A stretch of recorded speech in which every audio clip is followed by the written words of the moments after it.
Hello, welcome to LifeTalk. I'm Mark Crutcher, and I'm joined as usual by my lovely co-host, Renee Hobbs. Hello, Renee. Hello.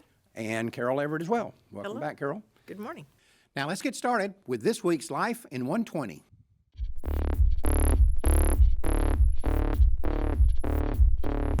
In Houston, Texas, a 24-year-old teacher has admitted to a sexual relationship with a 13-year-old student that had lasted for several months. She eventually became pregnant by the boy, but had an abortion after authorities showed up at the school asking questions about the situation. She now has been charged with continuous sexual abuse of a child. Michigan authorities say abortionist Thomas Gordon ignored regulations that require doctors to report their criminal history to its licensing board. Investigators say he did not tell the state about his arrest for aggravated assault, domestic violence, and driving while intoxicated. A high school in Stansbury Park, Utah is under fire for a question in a biology exam. In the test, a couple is told that their unborn child has Down syndrome and several solutions are proposed. Students are then asked to state which one they think is best. Among the options listed is abortion, but giving birth to the baby is not included. School officials claim they don't know where the question came from, but say it has been removed. A new report from the Journal of the American Medical Association says that babies born as early as 20 weeks after fertilization will survive 61 to 71% of the time if given active care. The report came one day after new details emerged about a baby boy born alive at 21 weeks following abortion at a Phoenix, Arizona abortion clinic. A clinic employee told the 911 operator that the baby was breathing, but he died waiting for medical care. Texas Senator Ted Cruz has given his word that he will do whatever it takes to keep the current pro-life plank in the Republican Party platform. This came after Donald Trump announced that he intends to change it to allow for exceptions. This has been Life in 120. For daily news updates, log on to prolifeamerica.com.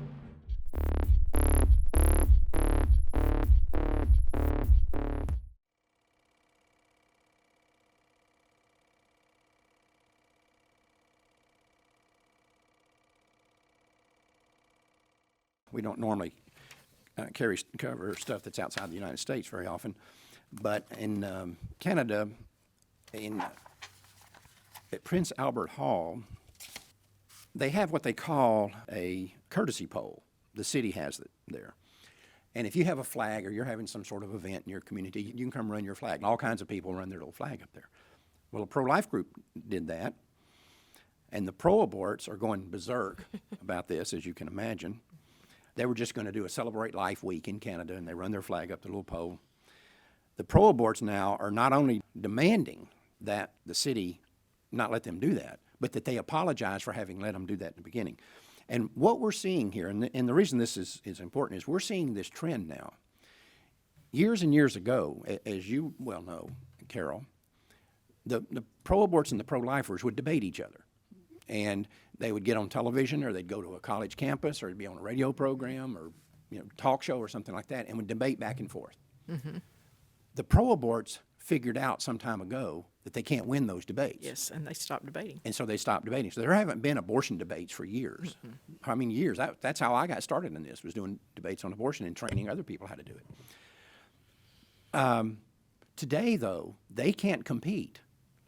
And so their strategy is to keep us from talking. Since they can't argue with us, then they don't want to have us making our argument. So we see this on college campuses, we see this in the public square, everywhere, where they go out of their way to make sure that our message doesn't get spoken because they know they can't counter it. Yeah, if they can shut us up, they're better off. Right. That's what's happening here in Canada.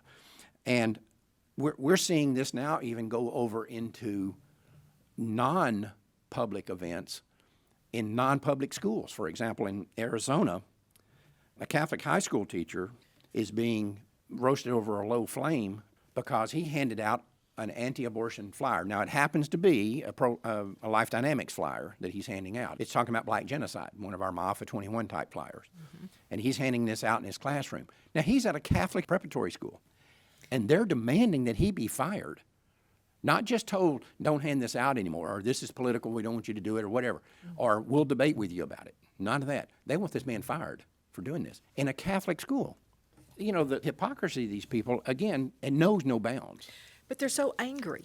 Have you ever looked at a pro-lifer who's standing there, and even when they're debating or arguing, they're half smiling. But when you look at a pro-choicer, they're clenched fists, clenched teeth, angry, angry, angry. That abortion has hurt them somewhere along the way. Right. And they can't admit it yet. They can't. No, but it's getting worse. And they are angry. And I think the anger is getting worse, Carol, because they know they're losing. Yes. And I have been saying for years, the closer we get to victory, the more dangerous they're going to become. Yes. And we're seeing that all over the country. They're becoming more violent, and they're becoming more, they're wanting more censorship. They're basically telling the pro-life movement, we don't want to debate with you anymore. We just want you to go away. Just go away. Shut up. But Well- we're going to win. We're the only side having babies. Right. That's right. They're having abortions, we're having babies. That's right. In my new book, Siege, I talk about that. Yes. Uh-huh. And there's a lot of statistics out there. And even the babies they're having, their babies are now being shown to be less likely to buy into their parents' position on abortion than pro-life babies are, babies of pro-life parents. So not only are they having fewer babies, those babies aren't following their mantra. Good. But let me tell you what's happening here, and I think this is very crucial to understand. The American people are being forced, in this situation in Canada even, they're being forced to put on a uniform. One side's uniform or the other. For many, many years now, we've dealt with a lot of people who say, oh, I'm neutral on the abortion issue. I don't really have a position. I don't want to get involved in that. Leave me alone, whatever. Events are transpiring now in our culture that are forcing people to choose one side or the other. So they're being forced to put on somebody's uniform. That's true. And more of them are putting on pro-life uniforms than are putting on pro-abortion uniforms. And this is what's scaring the life out of the pro-aborts. They're scared to death of this, and especially among young people, we're seeing that more and more. And what they're doing is they are now paying their protesters. Yeah, oh yeah. They paid their protesters in 2013 in Texas for HB2, and when HB2 went to the Supreme Court in March of 2016, they paid the protesters there. They have to pay their people to come. They're not like the pro-lifers who pay their own way to be there. Right. Pro-choicers pay their people. Well, at HB2 down in Austin, they found out they're bussing these people in from Illinois. Oh, Illinois, California, Right. huge numbers from Illinois, and they were dirty, they were hungover, they were drunk, they were sleeping it was wild, and they did not respect our capital, but they were getting paid their $1 an hour, $13 an hour wage. Yep. Good point. But anyway, we are being forced to put on a uniform. Yes, we are. But go back to what you said. People had to make a choice in 2013 in Texas on HB2. They had to make a choice, and the funny thing was the majority in Texans came down on the life side. Right.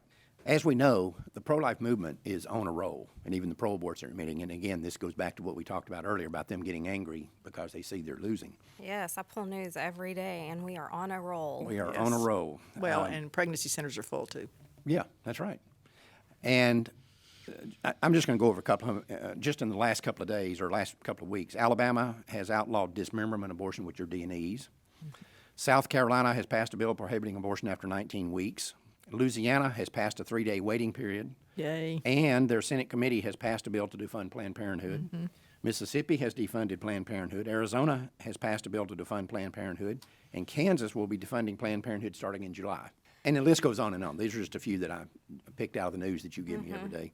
Pro-life movement is rolling. Yes. Yes, indeed. Biggest victory, I think, was in Oklahoma.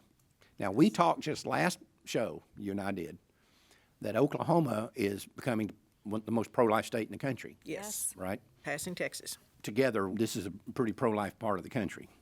All the little petty bickering that goes on back and forth between Texas and Oklahoma, A the lot. reality is they're more like us than any other people in any other state in the union. Yes. They just passed a bill in their legislature that makes the performance of an abortion a felony.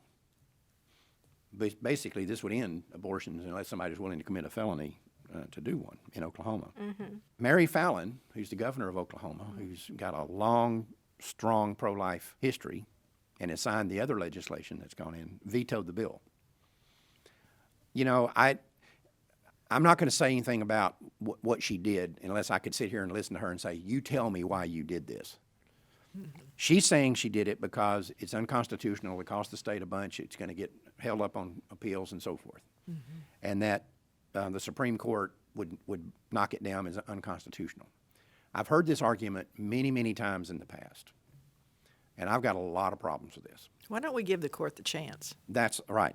First off, this thing could wind up going to the Supreme Court 5 years from now. All right, now who's going to be on the Supreme Court 5 years from now? Who knows? Could be a very strong. Could be a totally different court than what we have. So how can you predict what people are going to do that you don't even know who they are, right? You can't. Even the existing court is pretty unpredictable. Yes. You've got some pro aborts even on there. Let's just use Ruth Bader Ginsburg as an example. This is the most rabid, godless person that's ever been on the U.S. Supreme Court. And that's saying something if you look at the history of the court. Yes, it is. But even she has said that Roe versus Wade was badly decided. It was decided on a false premise. That it should have been decided on this premise over here, but it was decided on the privacy issue. She says that was wrong. It should have been done over this one. She's a raging pro-abort. But even she has said that Roe versus Wade was poorly decided. And we know that Sandra Day O'Connor years ago said Roe versus Wade is on a collision course with itself. Yes. It cannot survive Yes. much scrutiny. So even this court's unpredictable. But here's the other thing. As Texans, we're familiar with the things that happened at the Alamo, right? That's our pilgrimage that we make.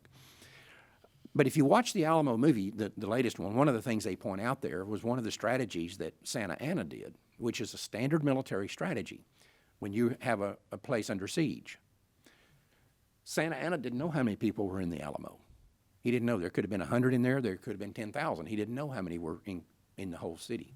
So what he did was he lined up all his men, and he faked an attack. He attacked and stormed the deal because he knew that once they attacked, all the Texans would come up on the walls, and he could tell how many there were. So he fakes this attack. When they come up on the walls, he runs away. And the men at the Alamo had said at the time, they're testing our strength. They're wanting to see how many of us there are in here. And so then all of a sudden, Santa Anna knew that, hey, there isn't but a couple of hundred of these guys in here. We got 6,000 soldiers out here. This is a cakewalk. Why wouldn't we do the same thing? Why don't we test the Supreme Court? Yes, exactly. Right now, we say, well, we don't really know who'd go which way on an abortion deal and who'd go this way, right? There's a way to find out right here. Here it is. You know, I hear all the time in the pro-life movement, oh, we can't take that to the court. We've got to wait. And I'm thinking the exact same thing. You know, let's do test the court. And we have HB2 before the court now. They'll know by the end of June, I'm sure, what they do. We need to hammer them with cases. And this would be a perfect case. And I Right. don't know why she wasn't willing to go forward because she is very pro-life. Yes, she's always been staunchly pro-life and made no bones about it. But it has been tested, What do you just not on our side, not the it's- pro-life. yeah, right. They're willing to test it Yes. Well, do. Linda Coffey and Sarah Weddington tested it. with a lie. I've often said, why didn't Sarah Weddington and Linda Coffey, why weren't they brought up on charges by the Bar Association? Because they suborned perjury in a case that went to the Supreme Court. They knew the they case were was a lie. And when you and I have talked with Norma, when we had lunch with her that day, I asked her about that, and she said, yeah, they knew it was a lie. Oh, yeah. You know, she told us that. Yes. And, And she tried to recant it, and it didn't happen. It wasn't going to go anywhere. right, Yeah. And then Sandra Kano also did the same thing. she was lied to. Yeah, it was a lie. But the point I want to make is, when you look at the Roe versus Wade decision, here you have two young, very young, I mean, Coffey, I think, was 27, and Weddington was 24 or something like that, Very young. with no courtroom experience. No. And they're going to challenge the abortion laws by bringing a case out of Texas, one of the most pro-life states there is, against Henry Wade in Dallas, the Dallas DA, one of the most powerful DAs in Texas. They're going to go up against him. I'll guarantee you there would have been pro-aborts at the time that would set them down in a room and said, wait a minute, you guys are biting is a off joke. way more than you can chew. You know, there's no way you can win this. Don't do this because it'll set us back if you go up there and lose. Well, they won. They won. They won because they weren't smart enough to know they couldn't, right? Yes. That's the basic. Why don't we right. do the same thing? You know what I wish? I wish we had a case that went to the Supreme Court every month. We should have. Right. But we're rationalizing everything over here, sitting back thinking, we can't, and they think they can't. We overthink it. That's exactly how the liberals do everything if you think about it. Right. So They keep pushing. this may be what Mary Fallon is saying. She may be telling the truth when she says, I did it because the Supreme Court will overturn it. She may be telling the truth there. But it's not true that we shouldn't be doing this. No, it's not. We ought to be testing them. We ought to be testing their strength. And who knows? I mean, we never know what's going to happen on the Supreme Court. Look at John Roberts. Oh, he was a shock to us, wasn't he? Yeah, on the Obamacare deal. And he just made up something out of whole cloth that wasn't even part of the case about this being a tax rather than a. It's unbelievable. So we need to test them. We need to be throwing up something every month. There needs to be something new going up there. But I don't know why the pro-lifers always seem timid about that sort of thing. I think we're getting closer. I think we're seeing more and more laws. I mean, since HB2, look at all the laws that have been passed, and states are really trying now to do something about it. And if this comes back to the Fifth Circuit, if they just tie, if it's a 4-4 vote, if it comes back to the Fifth Circuit, other states will pick it up and run with it. But then that closes 10 more abortion clinics in Texas. And then, of course, Louisiana and Mississippi. And we already know that literally tens of thousands of babies have been saved in Texas because of HB2. And, we've talked about HB2 here many times, and now you brought it up several times here today. And I don't want people out in the field to think, well, that's just Texas. I live in Minnesota or I live in New York, and we don't have the same politics that you have in Texas. But the fact is that other states are saying, oh, yes, we're looking at HB2 in Texas to see how that plays out, because if it plays out correctly, we're going to do exactly the same thing. Well, but look at these states that passed the 3-day waiting period or passed the 19-week, and ours was 20 weeks, it's essentially 19 weeks. The dismember, they're starting to pick it up. It's coming. Right. I'm sorry, Renee. No, it's okay. It's just that we were the poster child state, and other people picked it up. And just like Oklahoma could have been the poster child state, and other people would have picked that up, other states. Exactly. But it's not going to happen now. In God's timing, it will. But Well, I don't think the door is completely closed on that, because I heard a couple of legislators in Oklahoma last night on the radio saying that they may have the votes to override her veto, first off. good. Well, that would be good. And secondly, he says, we may be able to go back, sit down with her, and say, what part of this don't you like? We'll fix that. We'll pass it again and send it back to you. And see, that's Oklahoma. Yeah, right. So, well, that's the way legislatures work. I mean, you know it better than any one of us. I mean, you work in Austin all the time. But so I don't think the door is completely slammed on this deal yet. Good. But some state needs to step up to the plate and Yeah. say, we're going to challenge this. We're not going to sit back and wait. If it goes up there and you lose, what have you lost that you had before? Right. Nothing. Nothing. You hadn't lost a thing. Well, unfortunately, that's all the time we have. Remember, Life Dynamics is not here to put up a good fight. We're here to win, because winning is how the killing stops. We'll see you next week.